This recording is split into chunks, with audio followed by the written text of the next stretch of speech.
प्रियंका गांधी ने मध्य प्रदेश के चुनाव प्रचार का ऐलान कर दिया है। प्रियंका ने मध्य प्रदेश की सांस्कृतिक राजधानी जबलपुर में नर्मदा की पूजा की, आरती की, साथ ही चुनावी वायदे भी किए। खास बात यह है कि प्रियंका ने कांग्रेस की 5 गारंटियां भी इस दौरान गिनाई। उन्होंने जबलपुर से जो स्क्रिप्ट पढ़ी उसे 2024 का ब्लूप्रिंट भी माना जा सकता है। अब यह साफ हो गया है कि कांग्रेस अगले साल लोकसभा चुनाव में हिंदुत्व को अपने चुनावी प्लान में शामिल कर चुकी है। प्रियंका ने कहा कि भारतीयों के लिए धर्म सबसे ऊपर है। प्रियंका के स्टेज पर राम भक्त हनुमान की भी जगह थी। कांग्रेस ने हनुमान के वेश में एक कैरेक्टर को लगातार सामने रखा। वो स्टेज के साथ प्रियंका की नर्मदा आरती के वक्त भी नजर आ रहे थे। जबलपुर में भी एक चौराहे पर कांग्रेस कार्यकर्ताओं ने हनुमान जी की गदा का एक बड़ा मॉडल सजाया। राम भक्त हनुमान कांग्रेस की रणनीति में खास जगह लेते नजर आ रहे हैं। कर्नाटक चुनाव नतीजों के दिन भी प्रियंका हिमाचल में जाफू हनुमान के दर्शन के लिए गई थी। राहुल गांधी एक तरफ मोहब्बत की दुकान की बात करते हैं तो प्रियंका ने भगवान हनुमान को अपनी रणनीति के केंद्र में रखा है और हिंदुत्व का आह्वान कर दिया है। जल्दी से आइए आज क्या क्या हुआ, आज प्रियंका ने क्या कहा और क्या उनका कार्यक्रम था, जल्दी से आपको बताते हैं और फिर आगे बढ़ते हैं। देखिए, जबलपुर में प्रियंका ने न केवल चुनावी शंखनाद किया बल्कि वहां ग्वारी घाट पर पूजा की, नर्मदा मैया की आरती की, एक जनसभा को संबोधित किया। धर्म से बड़ा कुछ नहीं, यह उन्होंने बड़ी बात कही। उन्होंने लेकिन यह भी कहा कि हम लोगों को बहकाते नहीं। किसकी तरफ इशारा है, आज इसी पर बात होगी। 5 चुनावी वादे किए, गारंटी दी, रानी दुर्गावती को श्रद्धांजलि दी, आदिवासी समुदाय से मुलाकात की। और जब प्रियंका गांधी ने यह सब किया और एक जनसभा को संबोधित किया तो सीधे सीधे बीजेपी पर, मध्य प्रदेश की शिवराज सरकार पर और कह सकते हैं आप मोदी सरकार तक पर सवाल उठाए। और इसी मुद्दे पर प्रियंका गांधी के इस चुनावी दौरे को लेकर और इस चुनावी हमले को लेकर हमने आज बात की। मध्य प्रदेश के गृह मंत्री नरोत्तम मिश्रा जी हमारे साथ जुड़ चुके हैं। उनसे हम सीधे बात करते हैं, जो मध्य प्रदेश के गृह मंत्री हैं, बीजेपी के सीनियर नेता हैं। सीधे उनके पास चलते हैं। नरोत्तम जी, बहुत स्वागत है आपका TV9 भारतवर्ष पर। बहुत धन्यवाद। नरोत्तम जी, बहुत सारी चीजें हैं, बहुत सारी खबरें हैं जिनकी वजह से मध्य प्रदेश सुर्खियों में है, लेकिन सबसे पहले सबसे ताजा खबर की बात करते हैं। प्रियंका गांधी आज मध्य प्रदेश में है और प्रियंका गांधी ने वहां मां नर्मदा की पूजा की। प्रियंका गांधी ने वहां पर बजरंग बली उनके साथ जब पूजा कर रही थी तो बजरंग बली उनके साथ हर वक्त दिखाई दिए। प्रियंका गांधी ने बड़ी बातें कही हैं, लेकिन मैं उससे पहले आपके बयान की बात करना चाहता हूं।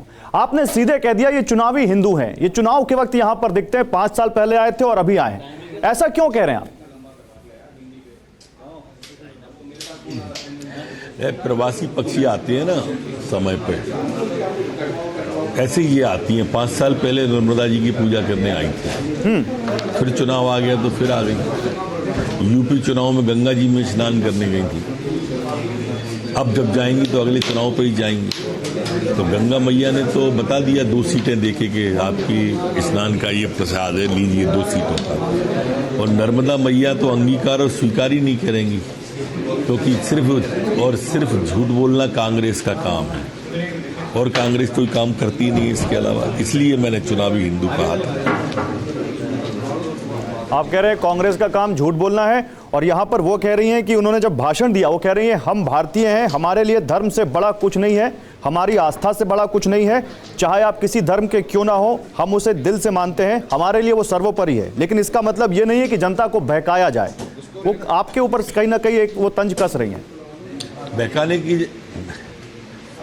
बहकाने की जरूरत थोड़ी है। मैं तो जो कह रहा हूँ वो आप देखो, 5 साल पहले नर्मदा जी की पूजा की थी, दोबारा की तो फिर नर्मदा जी की पूजा चुनाव पे ही की है।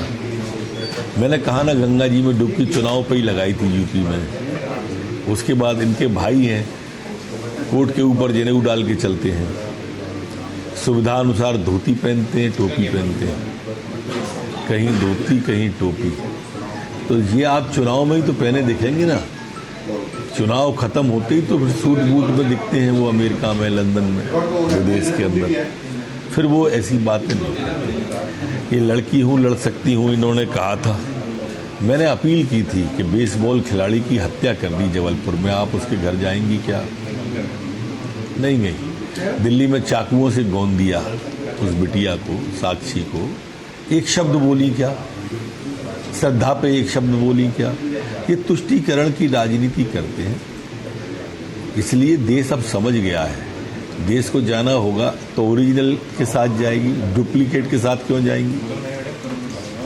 नहीं, यही बात तो इसलिए आप वैसे तय भी मान कही है। के वो कह रहे हैं कि ये तो मोहब्बत, वो कह रहे हैं कि अगर हिंदुत्व के एम्बेसडर की बात करें तो पीएम मोदी अपने आप को खुद को सबसे बड़ा हिंदुत्व का एम्बेसडर कहते हैं, फिर तो आप क्लोन है, और क्लोन नहीं बल्कि क्लाउन है, ये कह दिया उन्होंने। तो क्या आप ओवैसी की बात को सही ठहरा रहे हैं? जो बात सही होगी उसको किसी की बात से क्यों, मैंने अपनी बात कही है, हो सकता है मेरी सुन के उनने कहा हो, लेकिन दोनों की बात तो एक ही है। अच्छा, लेकिन एक चीज और है यहाँ पर, जो आपने राहुल गांधी का जिक्र किया नरोत्तम जी, वो विदेश में अमेरिका में बोलते हैं मोहब्बत की दुकान हम खोल के बैठे हुए हैं, हम मोहब्बत की दुकान चला रहे हैं। यहाँ पर प्रियंका गांधी, आप जहां से जुड़े हैं वहीं पर हिंदुत्व का आह्वान करते दिख रही हैं नरोत्तम जी। तो ये मोहब्बत की दुकान प्लस हिंदुत्व का आह्वान, कहीं ये डबल अटैक तो नहीं है बीजेपी के लिए? मोहब्बत की दुकान में सामान नफरत का है, जो सामान दुकान के अंदर बिच रहा है ना, वो सब नफरत का है। भारत तेरे टुकड़े होंगे इंशाअल्लाह इंशाअल्लाह कहने वालों के पास सबसे पहले राहुल गांधी ही गए थे। भारत की बर्बादी तक जंग हमारी जारी रहेगी, वह राहुल गांधी गए थे।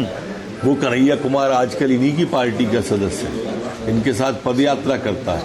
ये जो सामान रखे हुए ना अंदर, ये सारा का सारा सामान इनके यहाँ पर नफरत का है। शिवराज पाटिल है, वो बताते हैं कि भगवत गीता जिहाद सिखाती है, ये सामान नफरत का है। ये आपके यहाँ पर इनके जयराम रमेश जो नेता है ना, उन्होंने कहा था भगवान राम मंदिर का ताला खुलवाना बहुत बड़ी गलती है, ये नफरत का सामान है। ये भगवा को आतंकवाद बताते हैं, ये सामान नफरत का है। ये नहीं, लेकिन ये मोहब्बत की दुकान कर्नाटक में तो चल गई, मोहब्बत की दुकान कर्नाटक में तो चल गई नरोत्तम जी, एमपी में भी ना चल जाए कहीं? मैं ये कह रहा हूं कि एक हल्दी की गांठ मिलने से आदमी पंसारी की दुकान खोलने की सोचे तो बात अलग है, लेकिन 25 जगह पिट गई ये दुकान, उसके लिए आप कर्नाटक का उदाहरण दे रहे हो।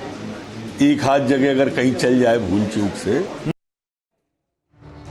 शुक्रिया। तो देखिए, यहां पर हमारे साथ मध्य प्रदेश के गृह मंत्री नरोत्तम मिश्रा जुड़े हुए थे और उन्होंने सीधे कहा कि मोहब्बत की दुकान में नफरत का सामान रखा हुआ है, प्रवासी पक्षी हैं और हिंदुत्व इनको चुनाव के समय ही याद आता है।